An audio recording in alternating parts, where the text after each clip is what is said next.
জসপ্রীত বুমরা এবং মোহাম্মদ সিরাজ বাংলাদেশের বিপক্ষে কানপুরের দ্বিতীয় টেস্টে ভারতের এই দুই পেস বোলার কি একসাথে বিশ্রাম নিতে চাইবেন, বা চাইলেই তাদেরকে একসাথে কি বিশ্রামে পাঠানো যাবে? চলুন সেটা নিয়ে আজকের এই ভিডিওতে আলোচনা করা যাক। দেখুন, এই মুহূর্তে আর কি টেস্ট আর ওডিআই ফরম্যাটে ভারতের তিন ফ্রন্টলাইন পেস বোলার হচ্ছেন জসপ্রীত বুমরা, মোহাম্মদ শামি আর মোহাম্মদ সিরাজ। এদের মধ্যে শামি ওই গত বছর ওয়ানডে বিশ্বকাপের পর থেকে তিনি এখনও ফিট হয়ে উঠতে পারেননি। ওই বিশ্বকাপ চলাকালীন তিনি যে গোড়ালিতে চোট পেয়েছিলেন, তার যে ওই অ্যাঙ্কেল ইঞ্জুরিটা হয়েছিল, সেটা এখনও তিনি পুরোপুরি কাটিয়ে উঠতে পারেননি। এখনও রিহ্যাবিলিটেশন প্রসেসের মধ্য দিয়ে তিনি যাচ্ছেন। আর কি মানে ধরে নেওয়া হয়েছিল যে এই বাংলাদেশের বিপক্ষে এই টেস্ট সিরিজেই হয়তো তিনি কামব্যাক করবেন। আর কি এরকমটা ভেবেই এই সিরিজে প্রথমে আর কি জসপ্রীত বুমরার কথা সিলেক্টররা কিন্তু ভাবেননি, তাকে এই সিরিজে বিশ্রাম দেওয়া হবে। মানে আর কি তার বদলে আর কি শামি যেহেতু আর কি এই সিরিজে কামব্যাক করার কথা ছিল, সেই কারণে শামিরই কিন্তু এই পার্টিকুলার সিরিজটায় খেলার কথা ছিল। কিন্তু মানে লাস্ট মোমেন্টে আর কি শামি তার যেহেতু আর কি ওই রিহ্যাব প্রসেসটা কাটিয়ে উঠতে পুরোপুরি পারেননি, ওই ইঞ্জুরি থেকে এখনও পুরোপুরি তিনি যেহেতু মুক্ত হতে পারেননি, সেই কারণেই একদম লাস্ট মোমেন্টে জসপ্রীত বুমরাকে কল করে আর কি এই সিরিজে ইনক্লুড করা হয়েছিল। তো আর কি দেখতে গেলে বুমরা তো ফার্স্ট ম্যাচ খেলে ফেলেছেন।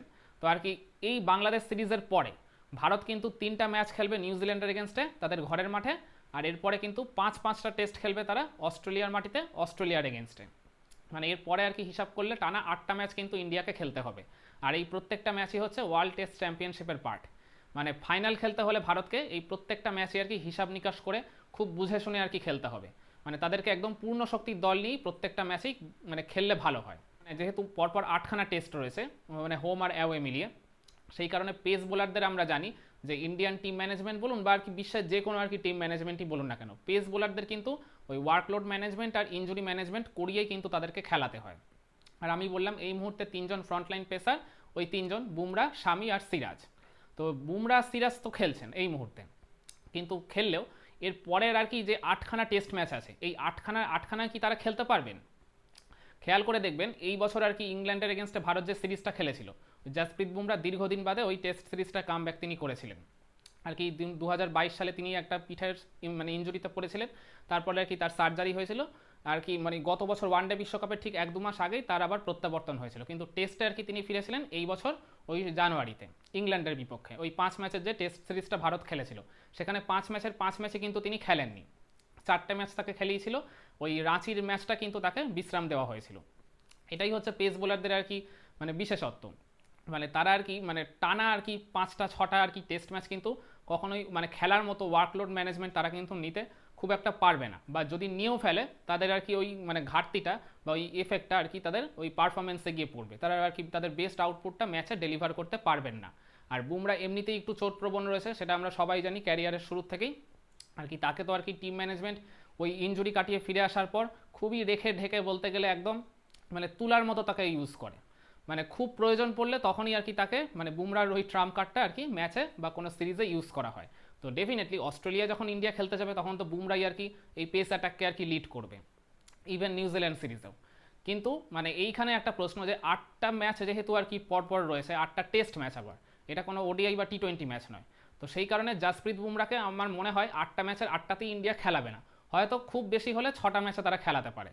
তো আর কি বলছিলাম এই জায়গাটাতেই তো 6টা ম্যাচও খেলা কিন্তু আর কি কম আর কি ঝক্কির নয়।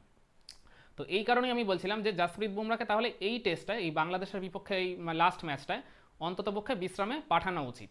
আমার মনে হয় টিম ম্যানেজমেন্ট তাকে আর কি ওই পরের সিরিজগুলো আর ম্যাচগুলোর কথা ভেবে তাকে বুমরাকে অন্তত বিশ্রাম এই ম্যাচটায় দেবে। কারণ এই মানে বাংলাদেশ তো অপেক্ষাকৃত তুলনামূলক সহজ প্রতিপক্ষ, আর ভারত অলরেডি 1-0 লিড নিয়েই ফেলেছে সিরিজে। তো বুমরার জায়গায় আমি মনে করি অন্য কোনো পেস বোলারকে এই জায়গাটা ইউজ যদি ইন্ডিয়া করে, তাহলে খুব একটা প্রবলেম ফেস করতে তাদের হবে না। আর কিন্তু মোহাম্মদ সিরাজকেও আমি মনে করি যে এই ম্যাচটায় মানে এই বাংলাদেশের এগেনস্টে এই কানপুর টেস্টে তাকেও আমার মনে হয় বিশ্রামে পাঠানো উচিত, কারণ তার মানে ক্ষেত্রেও তো ব্যাপারটা ওই একই, তাকেও তো আর কি 8টা টেস্ট পরপর আর কি খেলার শিডিউল তার সামনেও রয়েছে। তো তাকেও আমার মনে হয় না যে 8টা ম্যাচের 8টাতেই তারা খেলাবে। অ্যাটলিস্ট ওই 8টার ম্যাচে 8টার মধ্যে অন্তত 6 বা 7টা ম্যাচ তাকে খেলাবে, কিন্তু ওই 1-2টা ম্যাচ যে তারা খেলবেন না, এই গ্যাপটাও তো আর কি অন্য কোনো পেস বোলারকে দিয়ে পূরণ করতে হবে। তো সেই জন্য আমি মনে করি যে আর কি এই পার্টিকুলার টেস্ট ম্যাচটায় ইয়শ দয়ালকে একবার ইন্ডিয়া দেখে নিতে পারে বাজিয়ে, কারণ তার এখনও ডেবিউ হয়নি, এটাই তার আর কি প্রথম ভারতীয় দলের হয়ে মেডেন কল আপ। তো সেই কারণে ইয়াস দয়াল আর কি কীরকম পারফর্ম করে, যদি আর কি অস্ট্রেলিয়া সফরের জন্য তার কথা ভাবা হয়, তাহলে একবার এই ম্যাচটা সবচেয়ে ভালো সুযোগ মানে টিম ম্যানেজমেন্টের তাকে বাজিয়ে দেখে নেওয়া।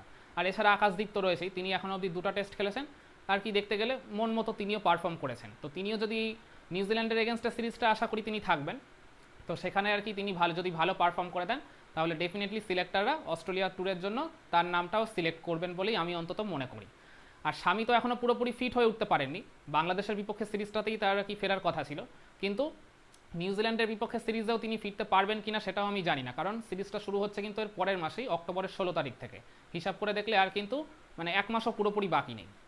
তো আর কি এই জায়গাটায় স্বামী যদি নিউজিল্যান্ড সিরিজেও যদি পুরোপুরি ফিট হয়ে উঠতে না পারেন, তিনি যদি আর কি এক ম্যাচেও যদি না খেলতে পারেন, বিসিসিআই যে মেডিকেল টিম তাকে অবজার্ভ করছে বা যারা আর কি তার ওই রিহ্যাবের দায়িত্বে রয়েছে, তো তাদের আর কি টিম জানিয়েছে যে স্বামী যদি আর কি এই নিউজিল্যান্ড সিরিজে পুরোপুরি ফিট হয়ে উঠতে নাও পারেন, তাহলে ডেফিনেটলি ওই নভেম্বরের শেষের দিকে ভারত যে অস্ট্রেলিয়া সফরে যাবে সেখানের জন্য আর কি ওই সিরিজটার জন্য তিনি অ্যাভেলেবেল থাকবেন।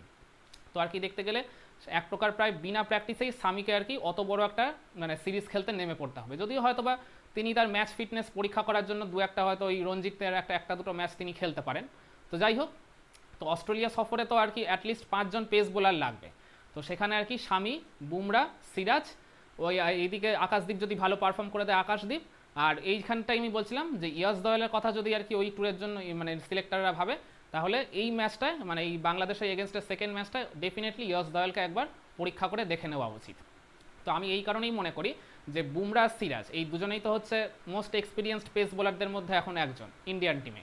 তো তারা যতই আর কি অভিজ্ঞ হোক না কেন, যেহেতু টিম মানে অপোনেন্টটা বাংলাদেশ, ইন্ডিয়া অলরেডি 1-0-তে লিড হয়েই রয়েছে, তো সেই কারণে আমি মনে করি তাদের দুজনকে এই পার্টিকুলার ম্যাচটা একসাথে বিশ্রাম দিয়ে দেওয়া উচিত। আর এই কানপুর টেস্টে তো আর কি পিচ তো আর কি আগে আমরা একটা ভিডিওতে ডিসকাস করেছিলাম যে কালো মাটির উইকেট হতে চলেছে, তেমন আর কি পেস বোলার সেইভাবে অ্যাসিস্ট্যান্স পাবে না, স্পিনাররাই মেনলি ডমিনেট করবে এই জায়গাটায়। তো আর কি পেস বোলারদের দেখতে গেলে হয়তো দিনে খুব বেশি হলে তাদেরকে 10 থেকে 15 ওভার বল করানো হতে পারে। তো আর কি এই জায়গাটায় বুমরার, সিরাজকে ওই 10-15 ওভার বল করানোর জন্য বা আর কি এন্টায়ার ডে তাদেরকে যদি ফিল্ডিং করতে হয়, তো এই ফিল্ডিং করানোর আমার মনে হয় না কোনো মানে রয়েছে। তো এই পার্টিকুলার ম্যাচটা ওই ইন্ডিয়া তো 2 পেসার খেলাবে, এইটাই আর কি মনে করা হচ্ছে। তো আর কি এই জায়গাটায় আকাশদীপ আর ইয়াস দয়ালের উপর ভরসা টিম ম্যানেজমেন্ট রাখতেই পারে।